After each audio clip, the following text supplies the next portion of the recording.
Spider-Man, Spider Noir. Ito nga yung bagong live action na pinapanood ko guys, na series. Uh, Spider Noir. Ang bida dito si Nicolas Cage. Guys, kung di nyo pa kilala si Nicolas Cage, siya rin yung sa Ghost Rider. Ayan. At kung updated naman kayo, nakapanood kayo ng mga Spider-Man movies o animation. Ito, nagpakita na si Spider Noir sa Spider-Verse dati pa. O, isa talaga siya sa mga karakter. And, ayun nga, nagkaroon ng live action. And, ito yung review ko sa episode 1. Syempre, pag episode 1, character introduction, diba? Hindi siya typical na Spider-Man introduction. Hindi yung pinakita kung paano siya nakagat, kung saan galing yung gagamba. Yun, wala dun sa episode 1 yan. Hindi ko alam sa mga susunod. Pero hindi siya dito, hindi siya high school or college. Maraming pagkakaiba. Pero yung mga katulad or yung mga similarities ay pa rin guys. Photographer pa rin siya in a way. Kasi dito siya, private detective. Dito medyo broke kasi yung business nila hindi hindi nagki-click. Parang yung typical na Spider-Man pa din.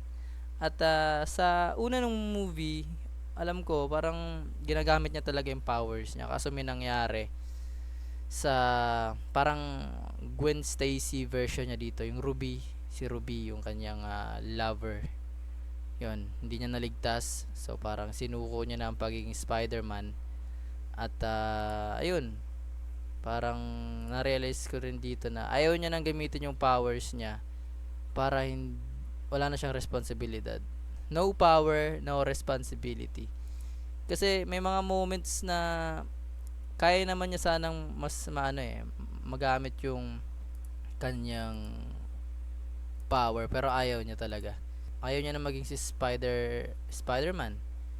Kasi nga sinisisi niya yung sarili niya sa pagkamatay ng kanyang fiancé. Alam ko magpo-propose pa lang siya no? Pero yun, hindi nga natuloy. At alam din ng mga kaibigan niya yung kanyang powers, no? Kahit yung sekretary niya alam.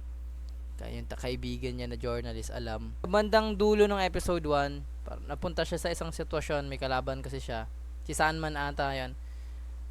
Ilalaglag siya. Doon niya lang ginamit talaga yung yung kanyang kapangyarihan na mag-swing. Actually, ginamit niya rin pero sa isang scene bago yon, pero hindi para mabuhay siya. Parang panligtas lang talaga. Pero nung scene na yun sa dulo, banda, doon talaga parang napilitan na talaga siya mag-swing ulit kasi nalalaglag na siya sa building. Ayun lang guys, maganda yung episode 1 ng Spider Noir. At yan, nag-expect ako na paganda ng paganda hanggang sa katapusan ng season. Di ko alam kung anong gagawin ng Marvel dito. Kung konektado ba si Spider Noir kay Ghost Rider. Medyo malayo pero wala namang imposible kasi yung multiverse na, iba't iba na yung mga kwento. Pwede na nilang gawin yun. Pero sa ngayon, maganda to. Maganda yung Spider Noir. At yeah, kung gusto nyo rin panoorin, available siya sa Amazon ata.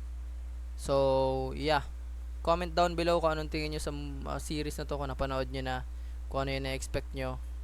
Sobrang solid ng casting din ng series na ito guys. Nicolas Cage, idol. At yeah, like and subscribe.